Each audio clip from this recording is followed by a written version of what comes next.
সাল 2026 চৌঠা মে গোটা দেশ পশ্চিমবঙ্গে পরিবর্তনের সাক্ষী হয়ে রইল। পশ্চিমবঙ্গে প্রায় 50% ভোটার তারা পরিবর্তনের পক্ষে ভোট দিলেন। তার মধ্যে 45% ভোট পেল ভারতীয় জনতা পার্টি। গত 15 বছরে পশ্চিমবঙ্গে যেভাবে দুর্নীতি হয়ে চলেছিল, মানুষ তাতে এক প্রকার অতিষ্ঠ হয়ে গেছিল। নিচু তলা থেকে উপরতলা, শিক্ষা ব্যবস্থা থেকে স্বাস্থ্য ব্যবস্থা, যেখানে হাত দেওয়া হতো সেখান থেকেই পচা দুর্গন্ধ বেরোতো। পশ্চিমবঙ্গের মানুষ ঠিক করেছিল এই ভোটটা হবে পরিবর্তনের ভোট, গোটা রাজ্যকে আবার ঢেলে নতুন করে সাজানোর ভোট। মানুষ ভরসা করেছিল ভারতীয় জনতা পার্টিকে, মানুষ ভরসা করেছিল তাদের প্রতিশ্রুতিতে। একের পর এক প্রতিশ্রুতির বন্যা বইয়ে দিলেন ভারতীয় জনতা পার্টির নেতৃত্বরা।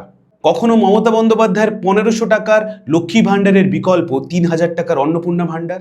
পশ্চিম বাংলার মা বোন দিদিদের বলবেন, আমরা সিদ্ধান্ত নিয়েছি, সংকল্পপত্রে থাকবে, ভারতীয় জনতা পার্টি সিদ্ধান্ত নিয়েছে এপ্রিল মাসের শেষে সরকার হলে 1 মে আমরা 3000 টাকা দেব, মে মাসে আমাদের সরকার হলে 1 জুন আমরা অ্যাকাউন্টে 3000 টাকা পাঠাবো। কখনো গ্যাসের দাম 400 টাকা করে দেওয়ার প্রতিশ্রুতি, ইত্যাদি ইত্যাদি। আমরা 450 টাকা গ্যাস দেব, আমাদের বিজেপি সরকার করুন, মোদি গ্যারেন্টি। আমরা যেদিন সরকারে আসব আপনারা আনবেন, তার পরের মাসের 1 তারিখ থেকে 450 টাকায় গ্যাস পাবেন। মানুষকে প্রতিশ্রুতি দেওয়া হয়েছিল ক্ষমতায় আসার পরে এই চোর দুর্নীতিগ্রস্ত নেতারা তারা জেলের ভাত খাবে। যেখানে হাত দেওয়া হচ্ছে তো ব্রিগেড প্যারেড ময়দানকে জেল বানাতে হবে। বিধানসভা নির্বাচনের প্রাক্কালে তৎকালীন বিরোধী দলনেতা শুভেন্দু অধিকারী পশ্চিমবঙ্গকে, এই বাংলাকে রাম রাজ্য করার প্রতিশ্রুতি দিয়েছিল। এই রাজ্য রাম রাজ্য হবে। আর এই রাম রাজ্য মানে কি? পেটে ভাত, মাথায় ছাদ, হাতে কাজ। রাম রাজ্য মানে মাথায় ছাদ, পেটে ভাত, হাতে কাজ। রাম রাজ্য মানে পেটে ভাত, মাথায় ছাদ, হাতে কাজ। হাতে কাজ, পেটে ভাত, মাথায় ছাদ। আজ পরিবর্তনের 3 মাস অতিক্রান্ত, কিন্তু বিশ্বাস করুন, যা হওয়ার কথা ছিল তার একেবারে উল্টোটা হতে দেখছে পশ্চিমবঙ্গের মানুষ। এই 3 মাসের মধ্যেই মানুষের মধ্যে এই নতুন সরকারকে নিয়ে বিরূপ প্রতিক্রিয়া তৈরি হয়েছে। যারা প্রতিশ্রুতি দিয়েছিল মানুষের পেটে ভাত থাকবে, মাথায় ছাদ থাকবে আর হাতে কাজ থাকবে, তারা প্রথম সরকারে এসে গরিব মানুষের মাথার ছাদটা কেড়ে নিল। তারা সরকারে এসে নতুন প্রকল্প চালু করার পথে আছে, যেখানে রেশন কার্ড প্রায় 17 লক্ষ মানুষের কাছ থেকে ছিনিয়ে নেওয়া হবে। এখনো অবধি নতুন সরকার ক্ষমতায় এসে নতুন চাকরির নোটিফিকেশন বের করলো না। 3 মাস 90টা দিন, কম সময় ভেবে বিষয়টাকে এড়িয়ে চলবেন না। রাম গড়ার কথা বলেছিলেন, রাম সৃষ্টির কথা বলেছিলেন, কিন্তু এই নতুন সরকার, নতুন মুখ্যমন্ত্রী চেয়ারে বসার পরে পশ্চিমবঙ্গে শুধু ধ্বংসের কাজ হতে দেখছে। যারা প্রতিশ্রুতি দিয়েছিল মানুষকে কিছু পাইয়ে দিবে, মানুষকে কিছু পাইয়ে দেওয়া তো দূরে থাক, মানুষের কাছ থেকে কেড়ে নেওয়ায় উঠে পড়ে লেগেছে এই নতুন সরকার। 3 মাসে একটা সরকারের প্রতি মানুষ এত তিতিবিরক্ত হয়ে উঠেছে যে মানুষ এখন মনে করেছে তৃণমূল সরকার চোর হলেও যাতে কিন্তু ভালো ছিল। আজকের ভিডিওতে আমি কথা বলবো সেই সমস্ত 15টি প্রবলেমকে নিয়ে, যা নতুন সরকার আসার পরে মানুষকে মুখোমুখি হতে হচ্ছে। শুভেন্দু অধিকারী ক্ষমতায় আসার আগে প্রতিশ্রুতি দিয়েছিলেন যারা চোর, যারা দুর্নীতিগ্রস্ত, তাদের সম্পত্তি কেড়ে নেওয়া হবে। এমনকি ক্ষমতায় আসার পরে একটি মঞ্চ থেকে দাঁড়িয়ে হুঙ্কার দেন কোন দুর্নীতিগ্রস্ত মানুষটার কলকাতার উপরে বা পশ্চিমবঙ্গের উপরে বেআইনি সম্পত্তি আছে, এবং সব সম্পত্তিকে বাজেয়াপ্ত করা হবে, চোরদের জেলে ভরা হবে। জাভেদ খান কা বেটা 90 প্রপার্টি। যখন আমরা একপাশে এইটা শুনছি, তখন উল্টো দিকে গ্রাউন্ড লেভেলে ঠিক অন্য কাজ চলছে। কোনো চোর দুর্নীতিগ্রস্ত নয়, যারা সৎ নিষ্ঠার সাথে কিছু করে খেতেন, কেউ চাটা বিক্রি করতেন, কেউ বিস্কিট বিক্রি করতেন, কেউ স্টেশনে ধূপ বিক্রি করতেন, কেউ ঠাকুরের ছবিটা বিক্রি করতেন, প্রথমে তাদের দোকানগুলোকে ভেঙে ফেলা হলো। বিনা নোটিশে রাত 1টা-2টোর সময় যাদবপুরে, ঢাকুরিয়াতে, হাবড়ার মতো জায়গায় মানুষের ঘর বাড়ি ভেঙে দেওয়া হলো। আপনারা প্রশ্ন করতেই পারেন, ওরা অবৈধ, তাহলে ওরা ওখানে কেন বেআইনিভাবে বাড়ি দখল করে থাকবে, জমি দখল করে থাকবে? ঠিক একই যুক্তিতে শুভেন্দু অধিকারী ক্ষমতায় আসার পরে অভিষেক বন্দ্যোপাধ্যায়কে একটা নোটিশ পাঠায় যে 7 দিনের মধ্যে জানাতে হবে ওনার বাড়ি কেন অবৈধ এবং কেন ভেঙে ফেলা হবে না। আজ 90 দিন পরেও অভিষেক বন্দ্যোপাধ্যায়ের বাড়ির দেওয়ালে একটা আঁচড়ও লাগেনি, কিন্তু যে গরিব মানুষটা সৎভাবে নিষ্ঠার সাথে করে খেত তার বাড়িটা বিনা নোটিশেই ভেঙে ফেলা হয়েছে। রাত বিরাতে বুলডোজার নামিয়ে গোটা পশ্চিমবঙ্গকে একটা ধ্বংসস্তূপে পরিণত করেছেন শুভেন্দু অধিকারীর সরকার। যে জাভেদ খানের ছেলে 90টা বেআইনি সম্পত্তির কথা শুভেন্দু অধিকারী বলেছিলেন, সেই সম্পত্তির কটা বাজেয়াপ্ত করেছে শুভেন্দু অধিকারী এবং তার সরকার তা আমাদের জানা নেই। উল্টে আমরা একের পর এক দেখেছি শুভেন্দু অধিকারী জাভেদ খানের সাথে বসে আলাদা করে বিভিন্ন হোটেলে গিয়ে একান্তে বৈঠক করেছেন। তাহলে কোন যুক্তিতে অভিষেক বন্দ্যোপাধ্যায় বাড়িগুলোকে সুরক্ষিত রাখা আছে, তাদের সম্পত্তিকে সুরক্ষিত রাখা আছে? ঠিক কোন যুক্তিতে আর ঠিক কোন চুক্তিতে? যাদের ক্ষমতা আপনার থেকে কম তাদের উপরে আপনি ছড়ি ঘোরাতে পারেন, কিন্তু কোনো অজ্ঞাত কারণে যারা আসলে চোর, যারা এত বছর ধরে পশ্চিমবঙ্গে লুটে খেয়েছে, তাদের সম্পত্তির দিকে আপনারা চোখ তুলে তাকাতেও পারেন না। গরিব মানুষগুলো চুরি করে তাদের ঘর বানায়নি, তারা এক একটা পয়সা জমিয়ে বাড়ির এক একটা ইট কিনেছিল, এক একটা দেওয়াল তৈরি করেছিল। আপনারা এই ছবিটা দেখুন, হাবড়ার একটা সিপিএম এর কমিউনিটি কিচেন। সিপিএম এই কমিউনিটি কিচেনটা চালাচ্ছিল, যেসব গরিব মানুষের ঘর ভেঙে দেওয়া হয়েছে, যেসব ছেলেমেয়েরা দুবেলা কিছু বাড়িতে খেতে পারতেন না, তাদের খাবার জন্য একটা কমিউনিটি কিচেন তৈরি করা হয়েছিল। এই কমিউনিটি কিচেনে ছেলেমেয়েরা এসে একটা রুমে বসে পড়াশুনো করতে পারতেন, এমনও কিছু ব্যবস্থা করে দেওয়া হয়েছিল। যারা ডেলি লেবার, যারা শ্রমিক, তারা দুবেলা এসে একটু পেট ভরে খাওয়া দাওয়া করতেন, যাদের বাড়িটা সদ্য ভেঙে দেওয়া হয়েছে পশ্চিমবঙ্গ সরকারের থেকে। যখন এই খবরটা সরকারের কাছে পৌঁছালো যে একটি রাজনৈতিক দল তারা একটা কমিউনিটি কিচেন করে মানুষকে খাওয়াচ্ছে, গরিব মানুষকে ফ্রিতে খাওয়াচ্ছে, মাঝরাতে বুলডোজার এনে সেই কমিউনিটি কিচেনটাকেও ভেঙে দেওয়া হলো। সেই গরিব মানুষের যেইটুকু বাকি ছিল, যেইটুকু তারা পেত, সেখান থেকেও তাদেরকে বঞ্চিত করা হলো। তাই যে রামরাজ্যর কথা শুভেন্দু অধিকারী ভোটের আগে বলেছিলেন মাথায় ছাদ থাকবে, পশ্চিমবঙ্গে এসে সেই প্রথম ছাদটাই কেড়ে নিলেন গরিব মানুষের মাথার উপর থেকে। কি করেছো তুমি? কি করেছো তুমি? কি করলে আমাদেরকে সঙ্গে? আর কি প্রতিশ্রুতি দিয়েছিলে? সব পুনাস করতে এসেছিলে, সব পুনাস করতে এসেছো, গরিবের পাশে দাঁড়াতে এসেছেন, না লোকে সব পুনাস করতে এসেছো? আরে আমরা মন্ত্রী হয়েছে বলে কি আমরা যা ইচ্ছা তাই করতে পারি? আপনারা এখন সরকার চালাচ্ছেন, আপনারা সরকারে এসছেন, আপনাদের কাছে এখন ইনফ্রাস্ট্রাকচার আছে, আপনাদের কাছে ক্ষমতা আছে এই মানুষগুলোকে তাদের বিকল্প ব্যবস্থা করে দিয়ে তারপরে এদেরকে তাদের জায়গা থেকে উঠিয়ে দেওয়ার। কিন্তু আপনারা বিকল্প ব্যবস্থা না করেই প্রথমেই ভাঙচুরের দিকে এগিয়ে গেলেন, প্রথমেই ধ্বংসের দিকে এগিয়ে গেলেন, আর মুখে রামরাজ্যের কথা বলেন। ক্ষমতায় আসার আগে বিভিন্ন মিটিং মিছিল থেকে শুভেন্দু অধিকারী বলতেন, আমরা ক্ষমতায় এলে 1 মাসের মধ্যে 400 টাকা করে গ্যাস করে দেব। রাজস্থানে 400 টাকায় গ্যাস দেওয়া হয়, তাহলে পশ্চিমবঙ্গ কেন দিতে পারবে না? আমরা 450 টাকা গ্যাস দেব। আমাদের বিজেপি সরকার করুন, মোদি গ্যারান্টি। আজ 3 মাস পেরিয়ে গেল। আপনারা যারা এই ভিডিওটা দেখছেন তারা নিশ্চয়ই কমেন্ট করে জানাবেন আপনাদের মধ্যে কতজন 400 টাকায় গ্যাস কিনতে পারছেন। আজ গ্যাসের দাম প্রায় আকাশ ছোঁয়া, 1000 টাকা ছুঁই ছুঁই। অনেকে যুক্তি দেখাতে পারে যুদ্ধের কারণে এরকম পরিস্থিতি তৈরি হয়েছে, এত টাকা দিয়ে গ্যাস কিনতে হচ্ছে। কিন্তু শুভেন্দু অধিকারী যখন এই প্রতিশ্রুতিগুলো দিচ্ছিলেন তখন নিশ্চয়ই যুদ্ধ চলছিল পশ্চিমে। তখন উনি এই পরিস্থিতির কথা জানার পরেও মানুষকে এই প্রতিশ্রুতি দিয়েছিলেন 400 টাকার গ্যাস বাড়ি বাড়ি পৌঁছে দেবেন। তাহলে উনি যদি বাস্তবতা জানতেন তাহলে এই মিথ্যে প্রতিশ্রুতিগুলো মানুষকে দিয়ে কেন তাদের ভোটটাকে নিয়ে নিজে ক্ষমতায় বসলেন, আর মানুষগুলো যে কিনারায় পড়েছিল সেই কিনারায় আজও পড়ে আছে। মুখে প্রতিশ্রুতির ফুলঝুরি। গ্যাসের পরে প্রতিশ্রুতি দেওয়া হয়েছিল অন্নপূর্ণা ভাণ্ডার। মমতা বন্দ্যোপাধ্যায়ের 1500 টাকা লক্ষ্মী ভাণ্ডারের বিকল্প হবে পশ্চিমবঙ্গে অন্নপূর্ণা ভাণ্ডার 3000 টাকা। মুখ্যমন্ত্রী জানিয়েছিলেন ক্ষমতায় যেই দিন আসবো সেই মাস থেকে 3000 টাকা করে যারা যারা লক্ষ্মী ভাণ্ডার পাচ্ছিলেন তারা অন্নপূর্ণা ভাণ্ডার পাবেন।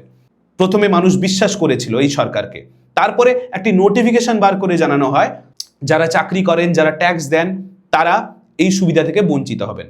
তারপরে যখন এই অন্নপূর্ণা ভাণ্ডারকে বাস্তবায়ন করতে দেরি হচ্ছিল, মানুষের মধ্যে ক্ষোভ তৈরি হচ্ছিল, তখন মুখ্যমন্ত্রী বুঝতে পারেন মানুষের ক্ষোভটা, এবং সেই ক্ষোভটাকে কমানোর জন্য উনি বললেন আমরা যতদিন এই সার্ভে করছি অন্নপূর্ণা ভাণ্ডার নিয়ে, আমরা 1500 টাকা করে যেভাবে সবাই লক্ষ্মী ভাণ্ডার পেতেন ঠিক সেভাবেই দেওয়া হবে। তারপরে 12 পাতার ফর্ম তৈরি হলো, মানুষের মধ্যে হয়রানি, প্রথমে অফলাইন জমা দেওয়া, তারপরে অনলাইন করা, ইত্যাদি ইত্যাদি।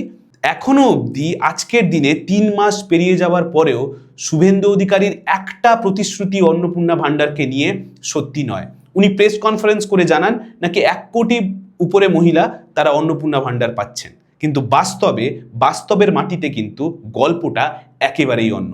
আমি ব্রেস্ট ক্যান্সারের পেশেন্ট, আমি প্রতি মাসে টাকাটা তুলে আমি ওষুধ খাই, আর আমি 4 মাস ধরে আমি টাকা পাইনি, আমি তাহলে বাঁচবো না মরবো তাহলে? এই জিনিসটা আমার প্রতি মাসে আমার এই টাকাটা আমার ভরসা।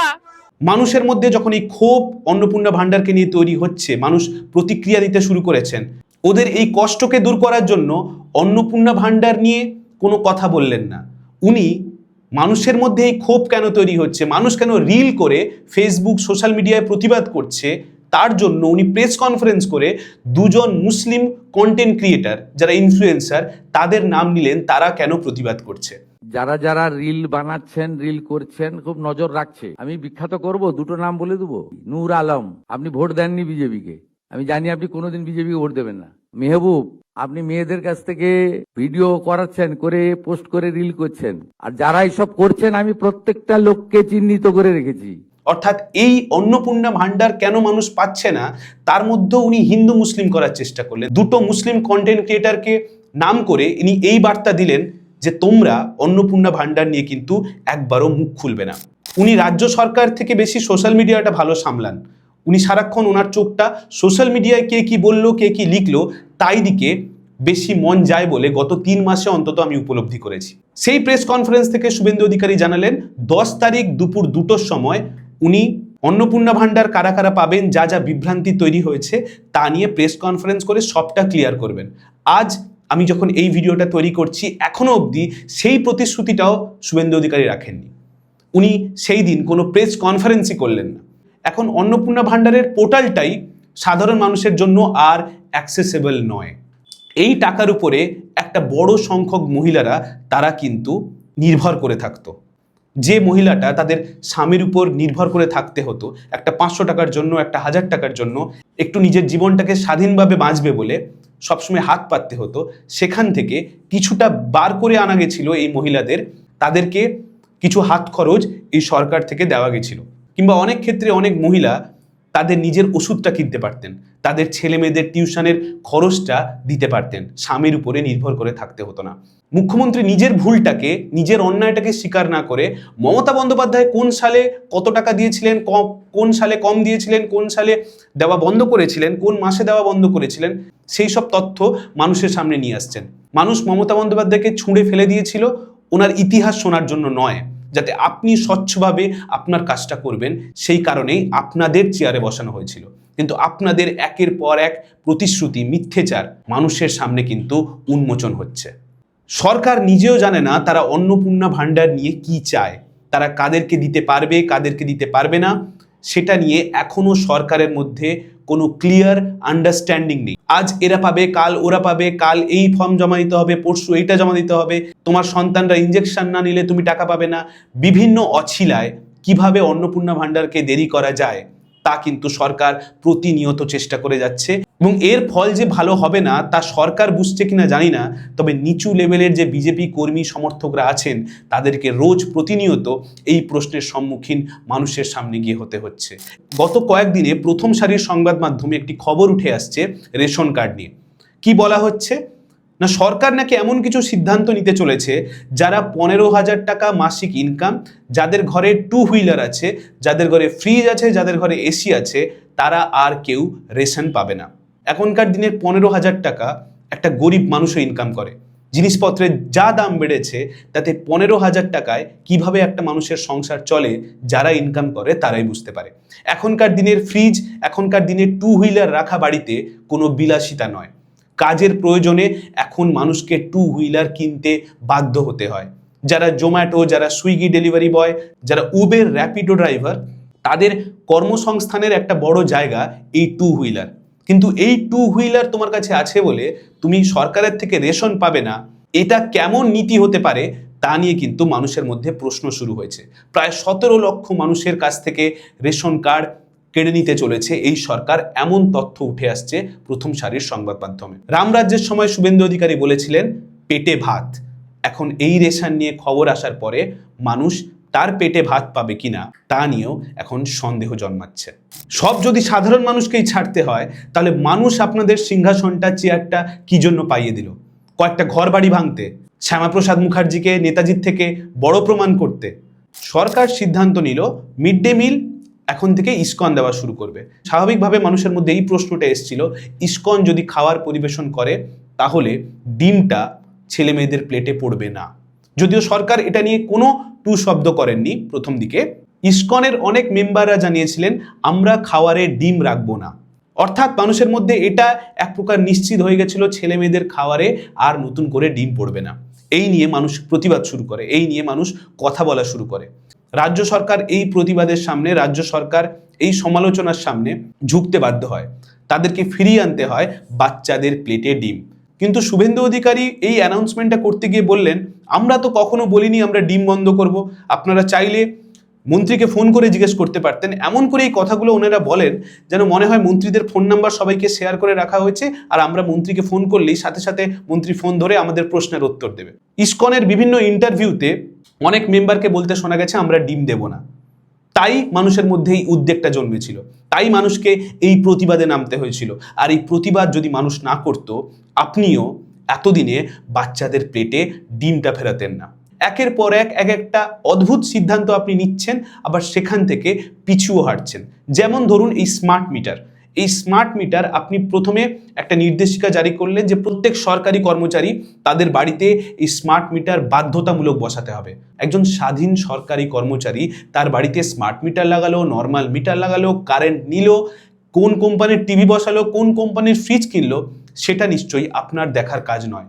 এটা নিয়েও আমরা প্রতিবাদ করেছি, এটা নিয়েও মানুষ কথা বলেছে। তাই এই সিদ্ধান্ত থেকেও আবার পিছু হটতে হলো শুভেন্দু অধিকারীকে। সরকারে আসার পরে শুভেন্দু অধিকারী একটা সিদ্ধান্ত নেন, যে কোনো সরকারি কর্মচারী তারা সংবাদ মাধ্যমের সামনে নাকি সরকারের বিরুদ্ধে কথা বলতে পারবেন না।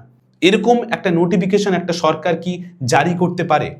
তারপরে আবার এই সিদ্ধান্ত থেকে পিছু হটতে হলো এই সরকারকে। এমনকি বিধানসভায় দাঁড়িয়ে মিথ্যাচার করলেন গুন্ডা দমন আইন নিয়ে। কলকাতায় ককরোচ জনতা পার্টি এবং সিপিএম এর যে মিছিলটা আমরা দেখেছিলাম, যেখানে সাংবাদিকদের আক্রমণ করা ইত্যাদি ইত্যাদি ঘটনা ঘটেছিল, সেখানে 14 জনকে অ্যারেস্ট করেন শুভেন্দু অধিকারীর সরকার। এবং শুভেন্দু অধিকারী বিধানসভায় জানান যে এই 14 জনকে গুন্ডা দমন আইনে তাদেরকে অ্যারেস্ট করা হচ্ছে। অথচ আপনারা বিশ্বাস করবেন না, এই গুন্ডা দমন আইন পশ্চিমবঙ্গে এখনো কার্যকরী হয়নি, এবং তা জানিয়েছে দেশের সুপ্রিম কোর্ট। এই নতুন সরকারের উপর থেকে মানুষের মন উঠে যাওয়া, মানুষের তিতিবিরক্ত হয়ে যাওয়ার একটা সবচেয়ে বড় এবং অন্যতম কারণ চোর তৃণমূলকে দলে আশ্রয় দেওয়া। এই নিয়ে আমি বিস্তারিত বিভিন্ন ভিডিওতে বলেছি, তাই এই বিষয় নিয়ে খুব বড় করব না।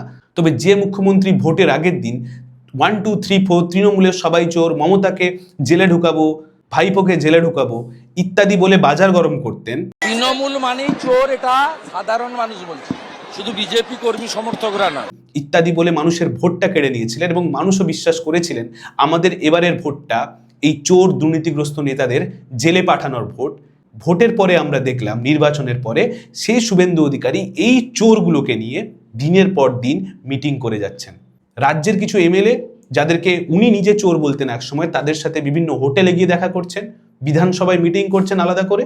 আর কেন্দ্রে নরেন্দ্র মোদী, যিনি একসময় স্লোগান দিতেন না খাউঙ্গা না খানে দুঙ্গা, তিনি আজকে সায়নী ঘোষ, শতাব্দী রায়, সুদীপ বন্দ্যোপাধ্যায়ের মতো নেতাদের সাথে বসে একই টেবিলে খাওয়া দাওয়া করছেন। না খাউঙ্গা না খানে দুঙ্গা। এই ছিল আসল পরিবর্তন। এবং এটা শুধু উপর লেভেলে নয়, নিচু লেভেলেও কিন্তু এই সেটিং, এই তৃণমূল বিজেপি মিলে সেটিংটা নিচু তলাতেও দেখা যাচ্ছে।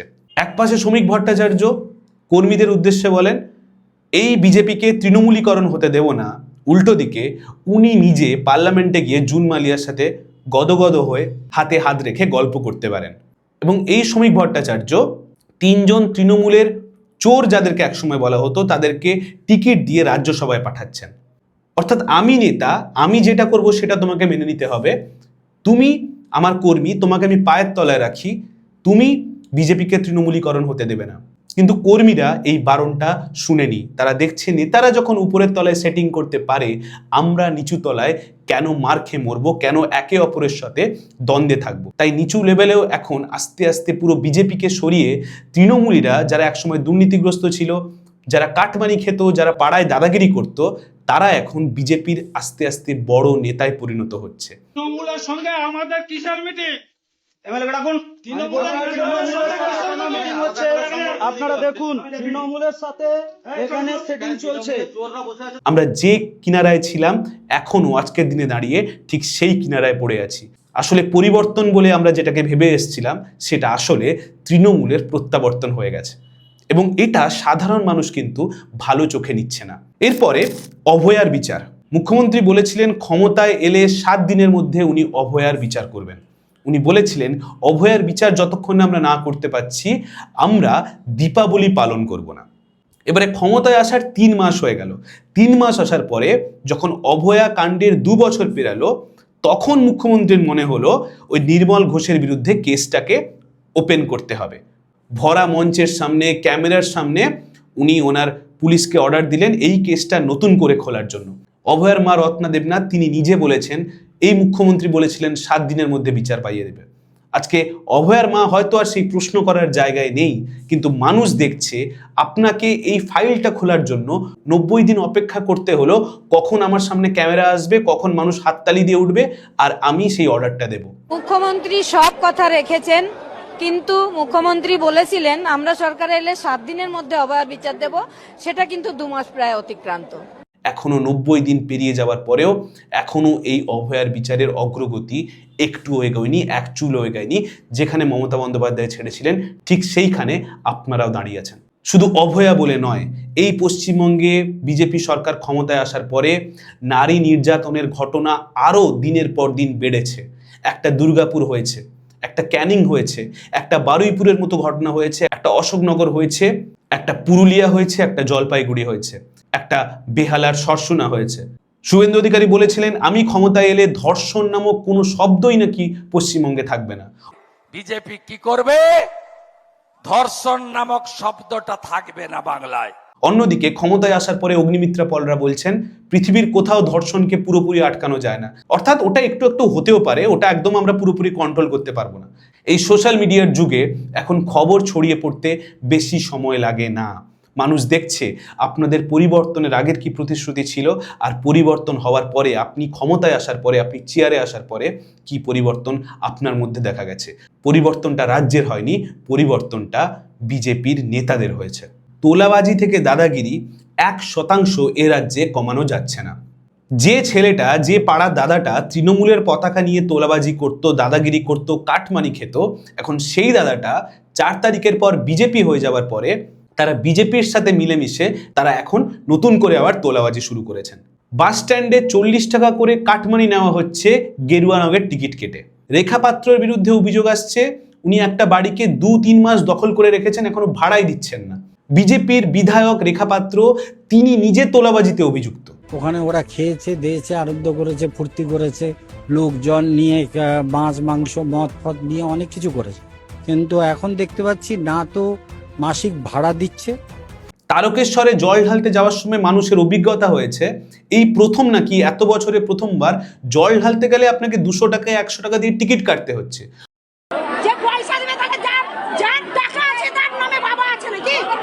অভিযোগ আনা হচ্ছে সন্তু পানের বিরুদ্ধে যে এই জিনিসটাকে উনি আটকাতে পারছেন না, এবং সন্তু পান এটাকে জাস্টিফাই করছেন যে ওটা তো ভিআইপি লাইনের জন্য, এটা তো হতেই পারে, ওটা তো আমার কিছু করার নেই। কেউ লাইনে দাঁড়ানোর জন্য এক্সট্রা টাকা নিচ্ছে, যারা ভক্তি ভরে জল ঢালতে আসতো তাদের কাছ থেকে ঈশ্বরের নাম করিয়ে টাকা নেওয়া হচ্ছে, আপনি সেটা আটকাতে পারবেন না, সেটা আপনার হাতে নেই। মানুষের অভিজ্ঞতা, মানুষ নিজে বলছেন এত বছর আমরা জল ঢেলেছি, এখনো অবধি একটা টাকাও আমাদের কাছ থেকে চাওয়া হতো না। আজকে সেই জিনিসটা আমাদেরকে উপলব্ধি করতে হচ্ছে যখন পশ্চিমবঙ্গে নাকি হিন্দুদের সরকার তৈরি হয়েছে, সেই হিন্দুদের কাছ থেকে কিভাবে 100-200 টাকা করে কেড়ে নেওয়া হচ্ছে, একটা নতুন ফন্দি আঁটা হচ্ছে। মানুষ তার উপলব্ধির কথা সোশ্যাল মিডিয়াতে জানাচ্ছে এবং এই খবর আগুনের গতিতে মানুষের মধ্যে ছড়িয়ে পড়েছে। বিজেপি নাকি তোলাবাজির অভিযোগে 22 জনকে সাসপেন্ড করেছে, কিন্তু প্রবলেমটা সাসপেন্ড নিয়ে নয়, ওদের বিরুদ্ধে আইনি কি অ্যাকশন হয়েছে এখনো অবধি কেউ জানতে পারলো না। বিজেপি থেকে সাসপেন্ড করে দেওয়াটা কোনো শাস্তি হতে পারে না। গারদের পিছনে ঢুকলো কিনা মানুষের প্রশ্ন সেইটা। তোলাবাজি আটকাতে এই প্রশাসন একেবারে ব্যর্থ, তা গত 3 মাসে বোঝা যাচ্ছে। 3 মাসের মধ্যে এই তোলাবাজির পরপর অভিযোগ সামনে এসেছে। পরিবর্তন শুধু জামাটার হয়েছে, মুখোশটা বদলে গেছে, মুখটা নয়। ঠিক একই পরিমাণে একইভাবে তোলাবাজি চলছে এ রাজ্যে। পশ্চিমবঙ্গে বিজেপির উপরে মানুষের ক্ষোভের একটা বড় কারণ নেতাজির অপমান। দিনের পর দিন নেতাজিকে আক্রমণ করে যাচ্ছেন অনন্ত মহারাজ থেকে শ্রমিক ভট্টাচার্যরা। কখনো নেতাজির বাবা তুলে গালিগালাজ, কখনো নেতাজির উদ্দেশ্যে বলা কিসের নেতা, কখনো শ্রমিক ভট্টাচার্যের নেতাজিকে ইনডাইরেক্টলি গুন্ডাদের নেতা বলা মানুষকে বাধ্য করেছে বিজেপিকে অন্য চোখে দেখতে। যারা কথায় কথায় নিজেদেরকে দেশপ্রেমিক হিসেবে জাহির করার চেষ্টা করে, তারা দেশনায়ক নেতাজিকে দিনের পর দিন অপমান করে যাচ্ছেন এবং এর বিরুদ্ধে বিজেপি ওই নেতাদের বিরুদ্ধে কোনো অ্যাকশনই নেন না। এবং কিভাবেই বা নেবেন? যে বিজেপির সবচেয়ে বড় নেতা এই রাজ্যের শ্রমিক ভট্টাচার্য, তিনি নিজে অপমান করতে পারেন, তাহলে কে অনন্ত মহারাজ কি বলে দিল তাতে বিজেপির কারোর কিচ্ছু যায় আসে না। এদেশে দাঁড়িয়ে নরেন্দ্র মোদীর বিরুদ্ধে কেউ কোনো পোস্টার ছাপালে তার বিরুদ্ধে এফআইআর হয়ে যায়, কিন্তু নেতাজির বিরুদ্ধে কেউ কুৎসিত মন্তব্য, চরম নোংরা মন্তব্য করার পরেও তারা রাজ্যসভার সাংসদ থাকে। দেশপ্রেমের যদি এইটা নমুনা হয়, আমরা নেতাজিকে ভালোবেসে দেশদ্রোহী হিসেবেই ঠিক আছে। এই সরকার এখনো অবধি গত 3 মাসে যেভাবে বিভ্রান্তি, যেভাবে মিথ্যাচার ছড়িয়েছে, তা গত 15 বছরের তৃণমূল কংগ্রেসকেও ছাড়িয়ে যাওয়ার উপক্রম। বিধানসভায় দাঁড়িয়ে এই মুখ্যমন্ত্রী বলেছিলেন হুমায়ুন কবিরের বিরুদ্ধে ব্যবস্থা হবে, আপনারা চিন্তা করবেন না। আপনারা ভাবছেন কেস হয়েছে, অ্যাকশন কবে হবে? যারা ওকে ডেকেছিল ওই সভাতে তাদেরকে আগে তুলবো, তারপরে আপনার কাছে যাব। হুমায়ুন কবিরের জন্য যিনি প্যান্ডেল বেঁধেছিলেন, যিনি মাইক লাগিয়েছিলেন, তাদের বাড়িতে গিয়ে পুলিশ হানা দিল, কিন্তু এখন দেখি হুমায়ুন কবির নিজে এসে নবান্নে শুভেন্দু অধিকারীর সাথে গদগদ হয়ে ছবি দিচ্ছেন। হুমায়ুন কবির অ্যারেস্ট হওয়া ছিল সময়ের অপেক্ষা। এই নিয়ে কত মিডিয়া কত কভারেজ করে দিলেন, কত টিআরপি কামিয়ে নিলেন, কিন্তু আসলে আজ এতদিন পেরিয়ে যাওয়ার পরেও সেই হুমায়ুন কবিরের বিরুদ্ধে আমরা কোনো অ্যাকশন দেখতে পাচ্ছি না। এবং মিথ্যাচারের একটা বড় কারণ, এই সরকার জানিয়েছিলেন তারা মহাকরণ থেকে সরকার চালাবে, কিন্তু 3 মাস পেরিয়ে যাওয়ার পরে এখনো সরকার নবান্ন থেকেই চলছে। ঠিক একইভাবে মমতা বন্দ্যোপাধ্যায় ক্ষমতায় আসার পরে বলেছিলেন আমরা কিছুদিন নবান্ন থেকে কাজ করব, তারপরে ওই যে চেয়ারে বসে গেলেন, তারপর আর ওখান থেকে উঠলেন না। মহাকরণে ফিরে আসার এই সিদ্ধান্তকে আমরা সবাই সাধুবাদ জানিয়েছিলাম। পশ্চিমবঙ্গ মহাকরণ থেকে চলবে, এটাই হওয়া উচিত ছিল, কিন্তু এখনো অবধি তার কোনো আপডেট সাধারণ মানুষের সামনে নেই। পরিবর্তনের 3 মাসের মধ্যে এখন নীল সাদা গেরুয়া হয়ে গেছে। আপনি রাস্তায় যেখানে নীল সাদা দেখবেন তাতে গেরুয়া করার কাজ চলছে। নবান্ন অলরেডি হয়ে গেছে। যেসব ট্রাফিক পুলিশরা তারা নীল সাদা ছাতা হাতে নিয়ে দাঁড়িয়ে থাকতেন, তাদের ছাতার রং এখন দেখবেন গেরুয়া সাদা হয়ে গেছে। ইতিমধ্যে পরিবহন মন্ত্রী জানিয়ে দিয়েছেন বাসের রং গেরুয়া হতে চলেছে। পশ্চিমবঙ্গে এখনো রাস্তাঘাট বেহাল, পশ্চিমবঙ্গে এখনো জল জমলে সে জল বেরোতে চায় না। আপনারা এই দৃশ্য দেখুন, কালকের কলকাতা। পশ্চিমবঙ্গের গাড়ি ঘোড়াগুলো ডুবতে শুরু করেছে, নৌকা করে ছেলেমেয়েরা তারা রাস্তা পারাপার করছে। সরকার ক্ষমতায় আসার পরে এইগুলোর দিকে দৃষ্টি না দিয়ে তারা কোথায় কোন রংকে পরিবর্তন করা যায় উঠে পড়ে লেগেছে। রং পরিবর্তন মানুষ করে দিয়েছে, আপনাকে রাজ্যের হাল পরিবর্তন করার দরকার ছিল। আপনি সেটা না করে যেখানে একটু টুকটাক নীল সাদা বাকি আছে সেটা পরিবর্তন করা শুরু করেছেন। অনেকে বলবেন 3 মাস তো খুব কম সময় রাস্তাঘাট পরিবর্তন করার জন্য, রাস্তাঘাটের হাল ফেরানোর জন্য। নিশ্চয়ই কম সময়, কিন্তু 3 মাসে অন্তত পশ্চিমবঙ্গ সরকার তাদের সৎ ইচ্ছাটা দেখাতে পারত। পশ্চিমবঙ্গের শিক্ষক শিক্ষাকর্মীরা তারা যেভাবে রাস্তায় দিনের পর দিন পড়ে থাকতে হয়েছে তৃণমূল আমলে, এই নতুন সরকারের আমলেও, পরিবর্তনের সরকারের আমলেও সেই ছবির কিন্তু কোনো পরিবর্তন দেখা যায়নি। এখনো অবধি বিকাশ ভবনের শিক্ষক শিক্ষিকা শিক্ষাকর্মী তাদেরকে রাস্তায় পড়ে থাকতে হচ্ছে একটা নোটিফিকেশন পাওয়ার জন্য। এখনো সরকার কোনো পরীক্ষার কোনো নোটিফিকেশন বের করতে পারলো না 3 মাস পরেও। আপনাকে আমরা ডেকে নেব, তিনি ডাকেন। সুতরাং আমরা বলছি আজকে এই সমস্যার সমাধানের জন্য আলোচনায় বসুন। নতুন নতুন ইন্ডাস্ট্রি আনার কথা সরকার মুখে বললেও আদতে যে কয়েকটা ইন্ডাস্ট্রি ছিল তার একটা নতুন ইউনিট খুলবে মাত্র। আন্ডারওয়্যারের ইন্ডাস্ট্রি, আমুল দুধের ইন্ডাস্ট্রির বাইরে এখনো বড় কোনো ইন্ডাস্ট্রির কথা কিন্তু ঘোষণা করতে পারেনি এসব। শিক্ষক শিক্ষিকা যোগ্যরা তারা এখনো রাস্তায়, যাদের জন্য শুভেন্দু অধিকারী বিরোধী দলনেতা হয়ে লড়েছিলেন, আজ ক্ষমতায় আসার পরে ঠিক একইভাবে তারা রাস্তায় গড়াগড়ি খাচ্ছেন, যে গড়াগড়িটা ওদের মমতা বন্দ্যোপাধ্যায়ের আমলেও খেতে হতো। এর পাশাপাশি আরও অনেকগুলো পয়েন্ট ছিল যা নিয়ে কিন্তু বিস্তারিত আলোচনা করা যেতে পারতো, কিন্তু ভিডিওটা লম্বা করে অযথা লাভ নেই। যে কথাগুলো এতক্ষণ আমি বললাম সেটাকে যদি ছোট্ট করে একটা গানের আকারে শুনতে চান, আপনারা নিশ্চয়ই শুনবেন, মানুষের মধ্যে শেয়ার করবেন। আপনারা জানাবেন কি লক্ষ্যে একটা দলকে ভোট দিয়েছিলেন আর আপনারা তার পরিবর্তে কি পেলেন। আপনারা নিশ্চয়ই কমেন্ট বক্সে জানাবেন আপনারা অন্নপূর্ণা ভাণ্ডারটা এখন পেয়েছেন কিনা, আপনারা 400 টাকায় গ্যাসটা পেয়েছেন কিনা। যে প্রতিশ্রুতি এই সরকার দিয়েছিল সেই সরকার তাদের প্রতিশ্রুতিটা ঠিকঠাক করে রাখছে কিনা আপনারা আপনাদের দৃষ্টিভঙ্গিটা জানাবেন। একটা নতুন সরকার তারা ভালো করে কাজ করুক, তারা রাজ্যটাকে নতুন করে সাজাক, সেই ইচ্ছে আরও হাজার হাজার লাখ লাখ পশ্চিমবঙ্গবাসীর মতো আমারও তাই। ক্ষমতায় আসার পরে ধ্বংস নয়, সৃষ্টি করুক এই সরকার, এই ক্ষমতাকে সঠিকভাবে ব্যবহার করুক সরকার। যে কালো অধ্যায় থেকে মানুষ বেরিয়ে আসতে চেয়েছিল সেই কালো অন্ধকারের মধ্যে যেন আবার পশ্চিমবঙ্গবাসীকে না ঠেলে ফেলে দেওয়া হয়, তার চেষ্টা করুক এই সরকার। আপনারা জানাবেন আপনাদের কেমন লাগলো আজকের এপিসোড, এবং এটা কি আসলেই একটা পরিবর্তন নাকি তৃণমূলের প্রত্যাবর্তন, তাও কমেন্ট করে জানাবেন। ধন্যবাদ, সবাই ভালো থাকবেন।